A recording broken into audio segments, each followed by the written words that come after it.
vrai Seigneur, tu es tout puissant. Tu es un Dieu bon, un Dieu redoutable. Ce soir, tu nous as accordé de venir dans ta présence. Ce qui est pour nous un bénéfice, une grâce et une faveur. C'est pourquoi nous voulons profiter de ce temps, Seigneur, à écouter ta parole. Que tu puisses nous parler ce soir, parce qu'il est question de toi et de ton peuple. Le seul qui connaît prêcher, c'est toi. C'est toi qui as commencé depuis l'Éden à prêcher. C'est pourquoi descends encore ce soir pour prêcher ta parole. Ton peuple en venant ici, il disait dans leur cœur que nous allons entendre la parole du Seigneur. C'est pourquoi toi, le Seigneur, viens leur faire entendre tes paroles. Pour qu'en sortant d'ici, qu'ils ne disent pas que Frère Pierre a dit, mais qu'ils disent le Seigneur a dit. Et quand toi tu parles, Seigneur, les hommes changent. Quand toi tu parles, Seigneur, tu sauves. Quand toi tu parles, Seigneur, tu délivres. Ce que tu dis arrive. C'est pourquoi nous voulons entendre ce que tu diras. Fais-le pour la gloire de ton nom et pour honorer notre foi. Puisque nous le faisons dans le nom de Jésus. Amen. Asseyez-vous. Nous voulons parler de ayez foi en Dieu.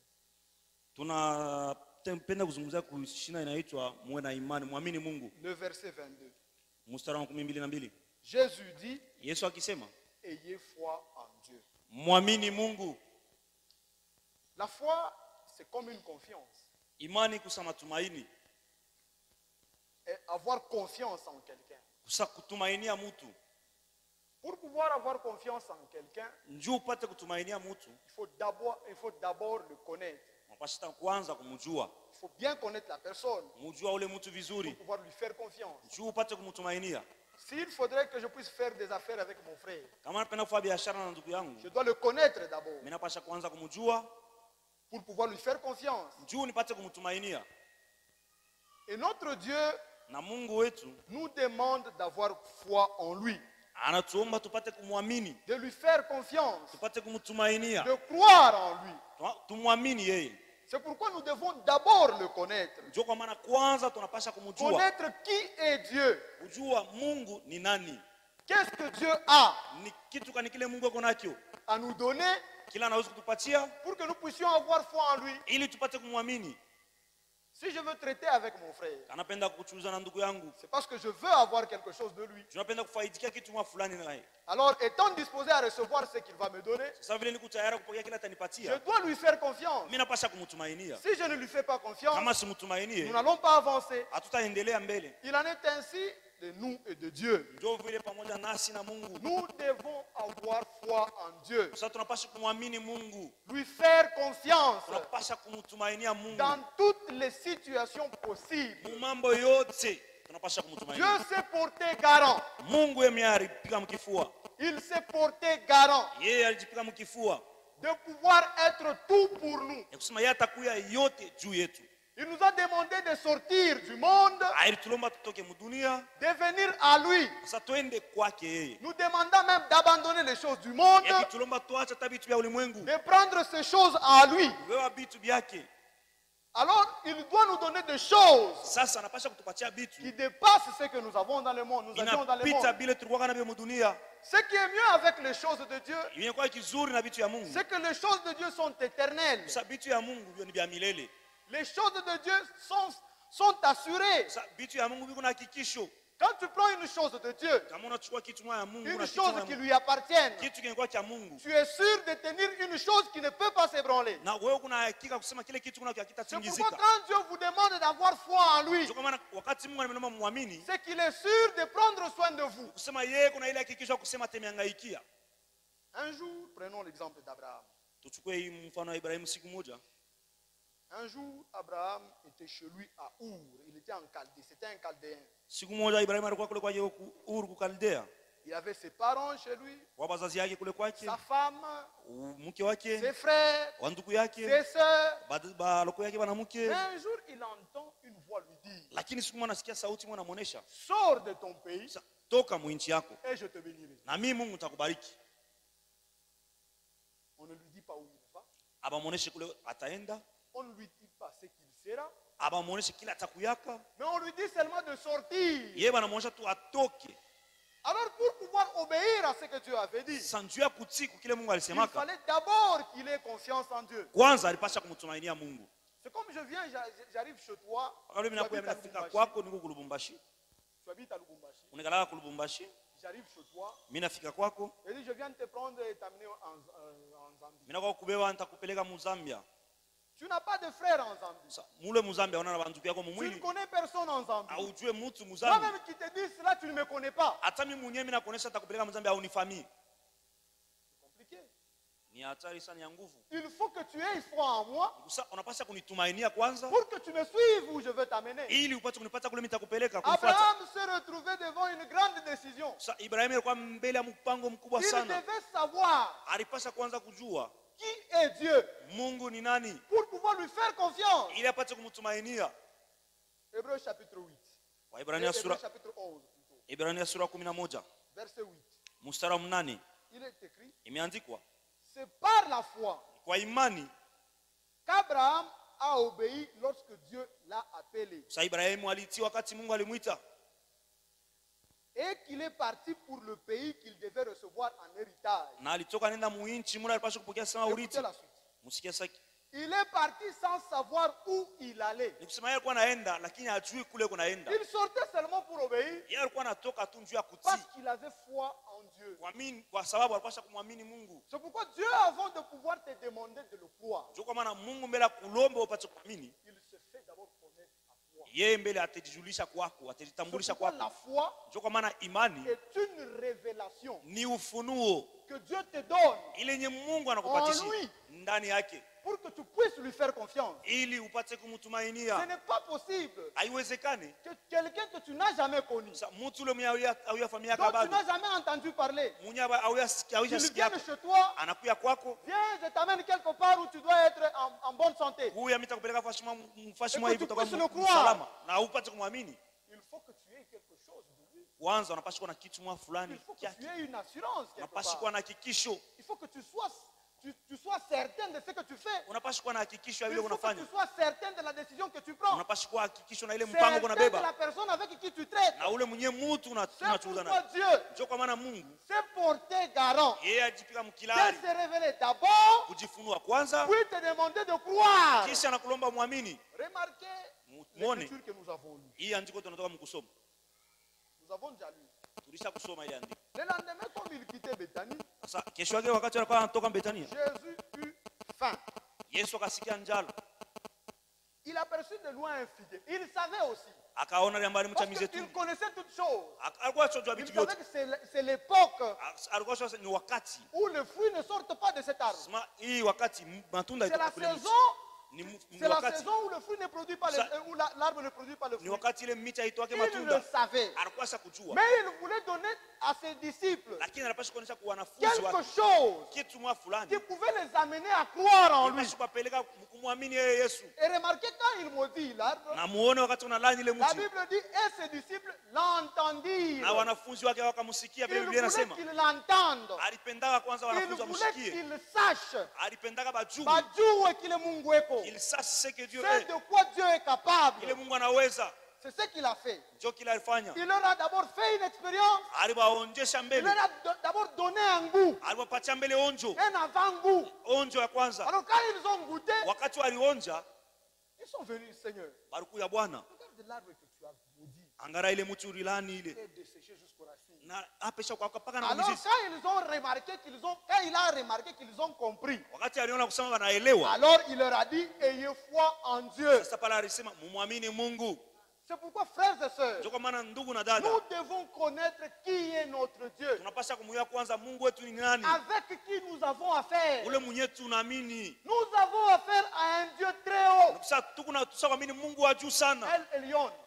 El Elyon, un Dieu très haut. Mungu mwenye kwa juu sana. Et c'est parce qu'il est très haut. Na juu vile kwa juu sana. Il peut voir toutes choses avec certitude. Anaweza kuona kila kitu kwa hakika. Il peut voir chaque chose avec certitude. Eko naona kitu kyote paka vile kiko.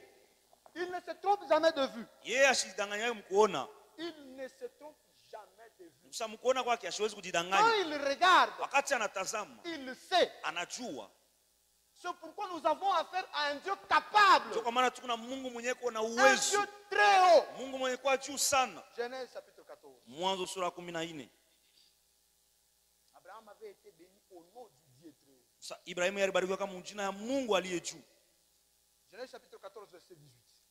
Mwanzo sura 14 mstari wa 18. Melchisedec, roi de Salem. Melkisedeki mfalme wa Salemu fit apporter du pain et du vin. Akaleta vinyo na mkate. Donc ici Abraham venait de combattre des gens qui avaient enlevé son neveu Lot. Aba Ibrahim anatoka kumbana na bale batu baribebaka qui avait enlevé son neveu. Mveyalake Lot.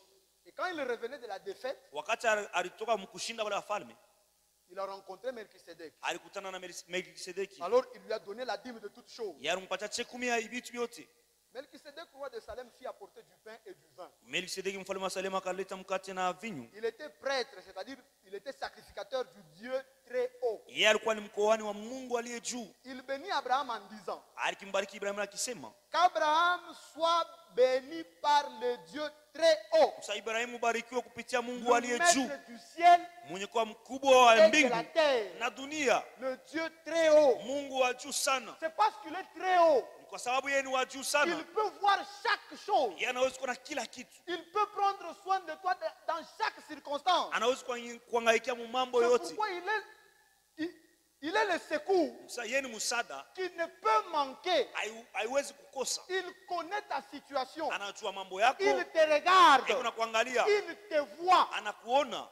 Et sa vue est précise. Le Dieu très haut. Et c'est comme ça qu'il s'est fait connaître à Abraham. Comme le Dieu très haut. Et au chapitre 15, toujours de Genèse, après ces événements, la parole de l'Éternel fut adressée à Abraham dans une vision.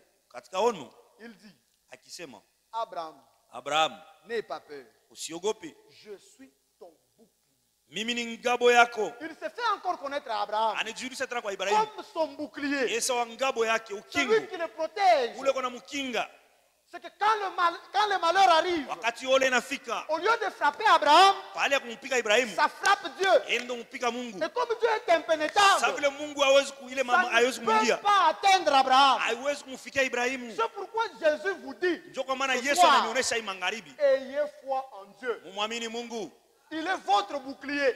Quand le malheur arrive, avant que ça ne te touche, ça doit d'abord le traverser. Et comme il est impénétrable, ça ne peut pas t'atteindre. Vous comprenez? Ayez foi en Dieu. Il est notre bouclier. Le secours qui ne manque jamais. Il ne lui arrive jamais de s'absenter. Il peut nous arriver d'oublier de prier. Mais lui n'oublie jamais de nous bénir. Ce qu'il est, il est par rapport à lui-même. Par rapport à lui-même. C'est ce qu'il est. Ce n'est pas nous qui faisons de lui Dieu. Il est Dieu parce qu'il est Dieu. C'est pourquoi le mot hébreu de Dieu, c'est dit Elohim. Qui veut dire celui qui existe par lui-même. Il dépend de lui-même. Il n'a pas besoin de conseiller. Il n'a pas besoin d'aide. C'est lui qui vient nous aider. C'est pourquoi il nous avait même été dit, ne le bénissez pas. Ne dites pas Dieu je te bénis. Seigneur je te bénis. Il est Elohim. Il se suffit en lui-même. Ce qu'il veut, c'est nous bénir. Alors invoquons sa bénédiction sur nous. Que lui nous bénisse. C'est lui qui a tout. C'est lui qui peut tout. C'est lui qui pardonne. C'est lui qui sauve. C'est lui le bouclier. C'est lui le tout en tout. C'est lui Elohim. Il existe par lui-même. Il fait ce qu'il veut. Au moment où il veut. Quand il veut. Comme il le voudra. C'est pourquoi, frères et sœurs, ayez foi en Dieu.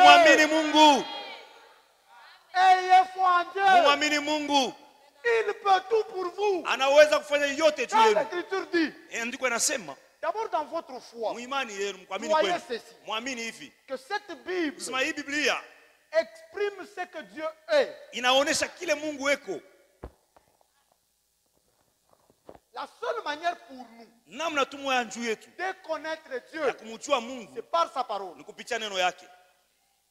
Il est écrit dans Jean chapitre 1.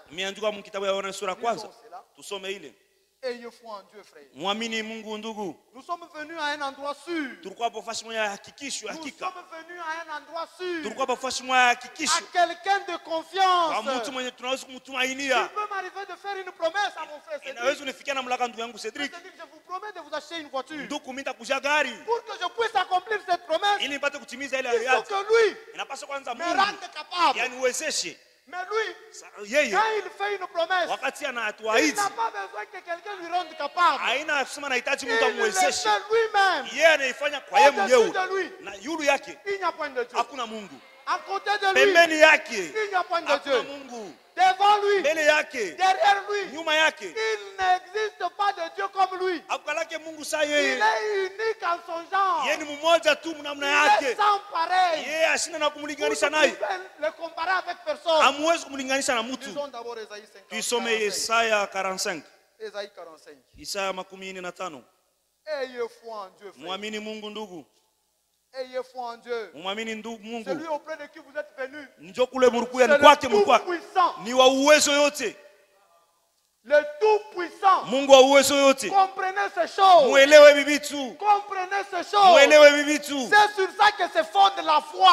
C'est sur ça que se fonde notre confiance. Si je sais que frère Sabin réussit toujours quand je l'envoie, je lui ferai confiance. Chaque fois que j'aurai une affaire, je dirai frère Sabin, vas-y. Parce que je sais que lui, quand il va, il réussit toujours. Mais notre Dieu est plus que frère Sabin. Il peut tout. Il dit ceci, Esaïe 45. Verset 5. Dit, c'est moi qui suis l'Éternel. Il se vante. Il se révèle.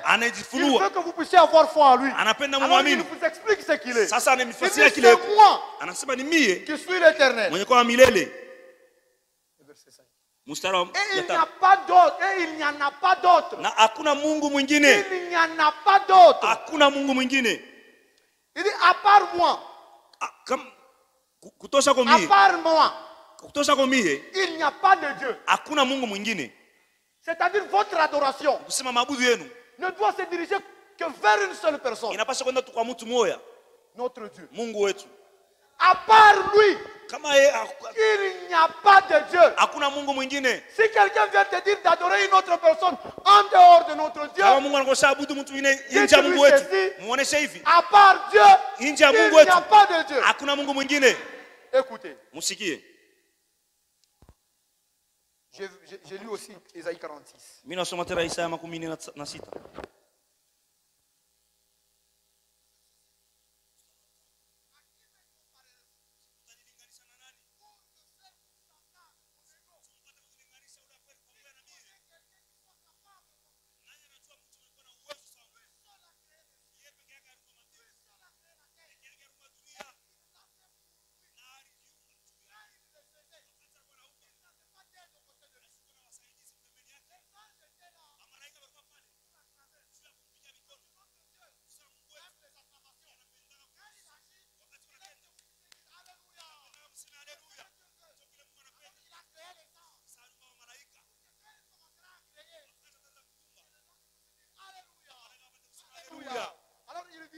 Anasema hivi.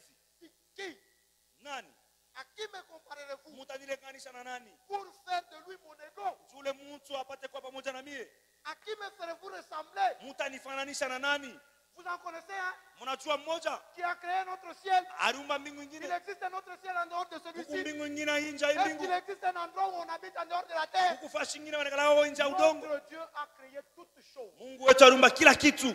Frère, Satan ne peut même pas créer. Ndugu, shetani hawezi hata C'est kuumba. pourquoi qu'il ne vous arrive pas d'aller consulter les devins. Ndio kwa maana isimifikia hata siku moja mkafuata Qu'il wa ne mfumo. vous arrive pas de faire une chose pareille. Si Isimifikie mfanye kile kitu. vous avez besoin d'une guérison, Kama mnahitaji matunzo, si vous avez besoin de l'argent, kama mnahitaji fedha, notre Dieu est capable. Mungu wetu ana uwezo.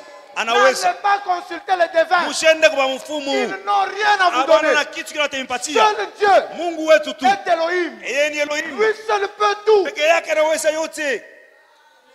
C'est comme ça qu'il se révèle. Ndio vile En nikana dehors de moi, nje ya Mungu wetu il n'y a point de Dieu. hakuna Mungu mwingine. En dehors de lui, Nje ya yeye Mungu il n'y a point de sauveur. hakuna mwokozi mwingine. Ésaïe 41. Isaya 41. Ésaïe 41. Isaya 41.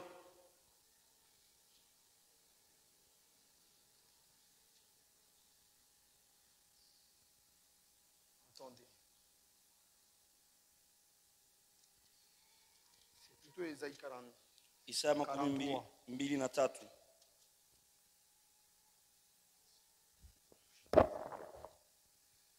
C'est vous qui êtes mes témoins, le déclare l'Éternel. Ni wewe kwa washuhuda wangu hivyo milele anasema. Ainsi que mon serviteur, Na mtumishi wangu celui que je choisis, ule mwenye mili chakula afin que vous sachiez, ili mpate kujua, croyez muamini et reconnaissez na mpate kutambua qui je suis. kile niko Avant moi, mbele yangu. jamais aucun Dieu n'a été formé. Akuya kuyakata Mungu moja Et après moi, na kisha mie jamais aucun autre n'existera. kama ukuta kuyaka Mungu mwingine. C'est moi, Ni mie seul, mie peke qui suis yangu l'Éternel. mwenye kwa milele. Et il n'y a aucun sauveur Na hakuna hata mwokozi en mwingine dehors de moi. nje ya miwa milele. En dehors de notre Dieu, Nje ya Mungu wetu pas de sauveur. hakuna mwokozi mwingine. Que l'on ne vous trompe pas. Basi midanganye. Il n'existe pas de salut dans l'église. Au kanake wokovu Il mkanisa. n'existe pas de salut dans un homme. Wokovu aina mwa mtu. Le salut Wokovu est à notre Dieu. iko ndani ya Mungu wetu. Pour pouvoir accéder à son salut, Juu ya kufikia kwa wokovu yake il faut le croire. unapaswa kumwamini. C'est pourquoi Jésus dit, Kwa maana Yesu anasema ayez foi en Dieu. muamini Mungu. En dehors de lui, Nje ya Mungu wetu il n'y a point de sauveur. hakuna mwokozi En mwingine. dehors de lui, Nje ya yeye il n'y a point de guide. hakuna kiongozi. Si Dieu ne te guide pas, Kama Mungu ashikuongoze, c'est lui qui te guide. ula tena kuongoza T'amène à la perdition. iko na kupeleka kwa upotevu. Si Dieu ne te sauve pas, Kama Mungu c'est lui ashikuokoe, qui te sauve. ule anaokoa T'amène à la iko na perdition. kupeleka kwa upotevu. Si Dieu ne te guérit Kama pas, Mungu c'est lui ashikuponye, qui te guérit, ule te unakuponyesha rend malade. iko na kupenda kuongeza magonjwa mengine. Il n'existe qu'un seul guérisseur. Mtunzaji tu La mmoja. guérison ne se trouve jamais chez les défunts. Matunzo yakalage Jamais. kamwe kwa wafumu. Dieu dit, Mungu anasema je suis. niko, Il dit, je suis. niko, Pas nous sommes. hapana tuko, Pas je le suis à cause de. hapana niko njuu yabo, hapana Je suis niko l'Éternel, votre Dieu, amilele Mungu wenu qui vous guérit de toutes vos maladies. mwenye kone mitunza magonjwa yenu yote. En dehors de lui, l'Éternel, notre Dieu, Nje ya Mungu wetu il n'existe pas de guérisseur. akukalake mtunzaji mwingine, Seul lui peut venir. ni yeye peke yake anaweza C'est kubariki. pourquoi quand il dit, Ndio kwa maana anasema apportez vos dîmes à la maison du trésor. mulete mache 10 mu nyumba ya hazina. Il ne se trompe pas. Yashidanganywa, L'or et yashidanganywa. l'argent Fedha na zao sont à lui. ni byake. Quand il dit apporter, Wakati anasema ce n'est pas mulete, qu'il en haina manque. kusema anakosa. Il veut seulement vous donner davantage. Anapenda kumipatia Mais zaidi. il veut que vous puissiez prouver que vous avez confiance en lui. Sasa anapenda muonesha kusema mnamtumainia. La raison pour laquelle vous ne payez pas les dîmes et les offrandes, Sababu nyinyi mlipage mache 10 na c'est parce que vous masadaka. n'avez pas confiance en Kwa lui. maana ni sababu amtumaini yake Mungu. Vous n'avez pas confiance en lui. Amtumaini yake. Vous n'êtes pas sûr Hamuna na ile que si je hakikisho. lui donne, Ya kusema kama il va aussi me nampatia donner. atanipatia na yeye. Frère, mambo ya dîme, Le problème de la dîme mon frère, mambo ya dona. c'est donnant. Tu donnes, Leta mimi il te nakupatia. donne. Leta na unaleta na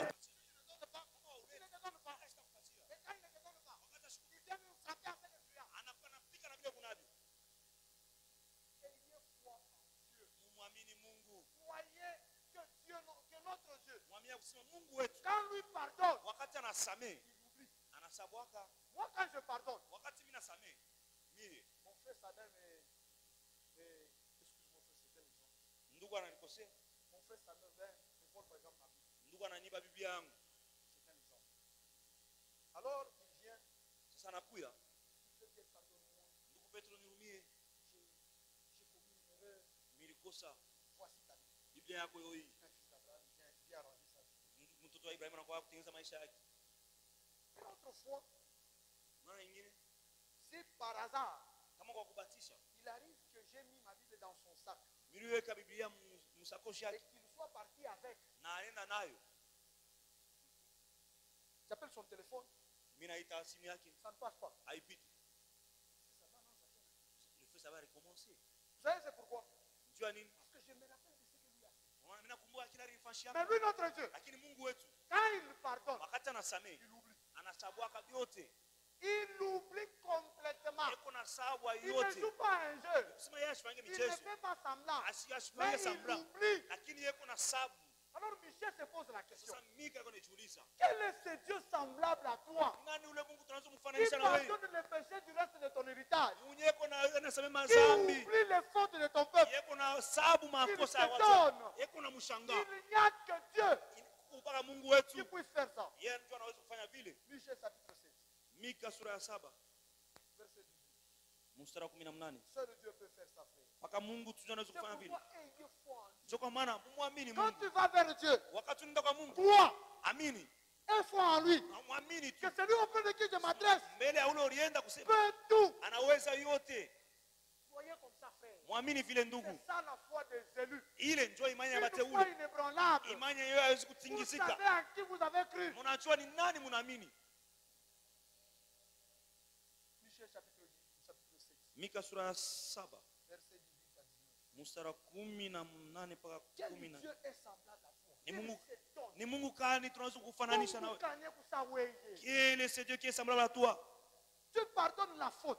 Wewe unasamehe makosa. Tu oublies la révolte du reste de ton héritage. Ukisema unasabu mazambi ya mabaki ya urithi wako. Et tu pardonnes et tu oublies. Mes frères, c'est vrai. Hein? Ndugu ni vya kweli. C'est vrai. Ni kweli. Quoique Dieu soit si puissant, Hata vile Mungu kwa uwezo wote, si infini, hata sina na mipaka. quand tu lui demandes pardon, Wakati unamlomba usamaha, il pardonne et oublie. eko na kusamehe na anasabu. C'est pourquoi, frère, Sio kwa maana ndugu, ayez foi en ce Dieu. mumwamini huyu Mungu. Muamini wa Mungu. Croyez en ce Dieu. Ayez foi en lui. Anaweza yote. Écoutez, Msikie. il ne garde pas sa colère à toujours. Ni kusema yeye asimweka sirani yake Car kwa lote. il prend plaisir à la bonté ou à la Kwa miséricorde. maana yeye anafurahi sana rehema. Michel dit au verset 19. Mika anasema mstari wa Il 19. aura encore compassion de Ni nous. kusema yeye atatusikilia tena huruma. C'est-à-dire quoi? Ni kusema nini? Si aujourd'hui tu es venu ici avec des problèmes, Kama leo ulikuwa hapa na mambo, Dieu aura encore compassion de sasa toi. Mungu atakusikilia tena Il te huruma. pardonnera encore. Atakusamehe tena. Il s'est porté garant de faire ça. Yeye alijipika mkifua sasa atafanya ile. Croyez seulement en lui. Muamini tu. Vous savez tout ce que Dieu est. Kwa maana mnajua kile Mungu eko. Tout ce que Dieu est. Ile yote Mungu eko. Nous avons accès à cela Sasa tunafikia kubile seulement par la foi. kupitia imani. C'est pourquoi si vous ne croyez pas, Kama muamini, ça ne regarde pas Dieu ça. ile aina mambo ya Mungu. C'est vous. Ni weye. Michel dit, Mika anasema, tu auras encore compassion de nous. utatusikilia tena huruma. Il piétinera nos fautes. Ni kusema yeye atakanyanga maovu yetu, Frère, makosa ça yetu. n'arrive jamais aux humains ça. Ila ifikie watu. L'homme quand il pardonne, Wakati mtu il anasamehe, fait seulement semblant. yeye anafaa tu sambla kusema na kudumi. Ça va, oublions ça, frère. Ni tusabu tu ndugu. C'est un slogan. Ile tu ishakuwa Nous msemo. nous aimons autour. Nous nous Msemo aimons c'est un autour. slogan. Quand il dit oublions, Acha sasa ce n'est tusabu. pas qu'il nous efface ça. Ni kusema Il n'a pas cette capacité. yeye ana ile Seul uwezo. Dieu a une mère de l'oubli. Ni Mungu tu na bahari Lui, ya quand il kusahau. pardonne, hein, Wakati anasamehe, il prend la faute, anabeba ile makosa. il la jette dans la mer de l'oubli. Anetupa mwile bahari ya Si kusahau. Satan va vers Dieu, Kama shetani anaenda mbele ya Et lui Mungu, dit, anamuonesha, Seigneur, Bwana, ton fils Sabin là-bas, ule mwana wako samehe. il refait la même chose. Anafanya kitu kimoja kimoja. Dis quoi? Nini? Quoi? Nini? Il refait quoi? Anafanya nini? Ce qu'il a fait faire autrefois. Kila anafanya ile siku. Je ne me rappelle pas. Sasa mshikumbuke. Il ne joue pas à la religion. Kusema yeye ashicheze C'est fanya vrai, michezo. il ne se rappelle pas. Ni kweli ashikumbuke. Quand il pardonne, Wakati c'est anasamehe, fini. kuna malizikia pale. C'est pourquoi ayez foi en Dieu, frère. Confessez-lui vos péchés. Dites-lui ce que vous avez fait. Faites comme David. Regardez ce que David lui fait. Psaume 32. Il savait à qui il avait affaire. Il avait foi en Dieu. C'est pourquoi il ne lui cachait pas ses transgressions. Psaume 32, 5. Zaburi makumi tatu na mbili mstari wa 5. Il dit, je t'ai fait connaître mon péché. Nilikujulisha zambi yangu.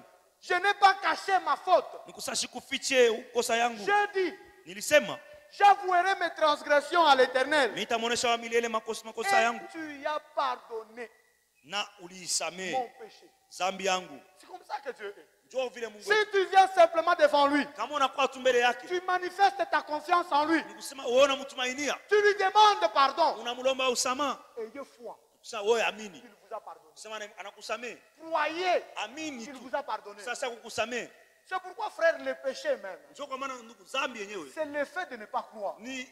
C'est parce que tu ne crois pas. C'est parce que tu n'as pas foi en Dieu.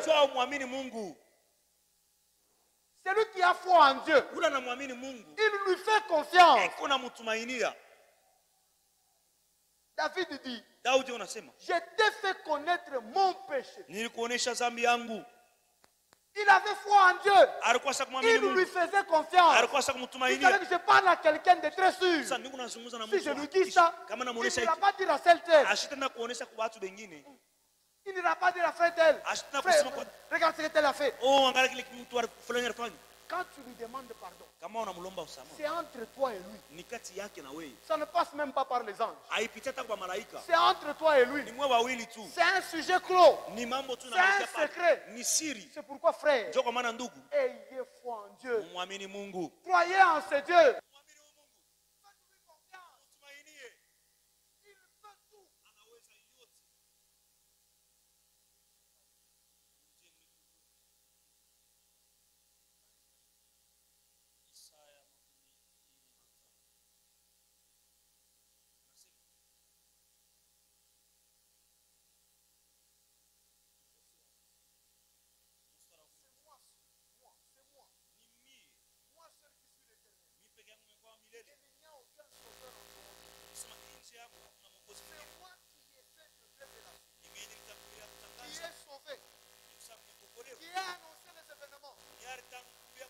Ce n'est pas un de vos dieux étrangers.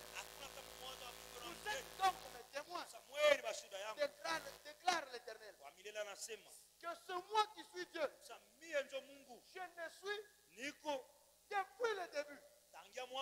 Et personne ne peut délivrer de ma main. Il dit, j'agirai. Qui s'y opposera? J'agirai. Qui peut s'opposer à Dieu? Qui a déjà vaincu Dieu? Qui a déjà combattu Dieu? Il fait des choses impossibles. Des choses que l'homme ne peut faire. Un jour, il appelle Gédéon. Il lui dit, Gédéon, va combattre telle ville. Gédéon dit, oh, bon, avec quoi je ferai tout ça? Le Seigneur lui dit, va avec la force que tu as. Alors il a pris 30 000 personnes pour aller combattre cette ville. Il arrive en cours de route. Dieu regarde. Il dit, si ces hommes vont en 30 000, ils se font confiance. Ils pensent que c'est parce que nous sommes en nombre que nous allons vaincre. Alors je veux le diminuer. Il dit à Gédéon, c'est dans Juge. Juge chapitre 6. Waamuzi sura ya 6. Juge chapitre 6. Waamuzi sura ya 6.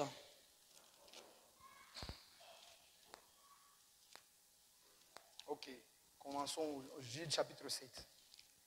Waamuzi sura ya 7. Le verset 1er. Mstari wa kwanza. Jéribal, c'est-à-dire Gédéon, Et tout le peuple qui était avec lui se levèrent de bon matin et installèrent leur camp près de la source d'Harod. Le camp de Madian se trouvait au nord de Gédéon, vers la colline de Morée, dans la vallée. L'Éternel dit à Gédéon, le peuple que tu as avec toi est trop nombreux pour que je livre le Madian. Je lis seulement cette écriture. Pour que je livre le Madian. Ok. Il dit pour que je livre le Madian entre tes mains. Il pourrait en tirer gloire, ce peuple-là. Il pourrait en tirer gloire à mes dépens. Et dire, c'est ma main qui m'a délivré. Que si je vous laisse aller en nombre comme ça, vous allez dire que c'est nous qui avons fait ça. Alors je veux diminuer votre effectif. Je veux réduire votre effectif. Comme ça que vous alliez à petit nombre. Quand vous allez vous trouver faible devant ces autres, c'est alors que vous aurez confiance en moi. C'est pourquoi Dieu nous a appelés avec notre faiblesse. C'est quand Dieu te dit arrête de boire. Arrête. Et foi en lui.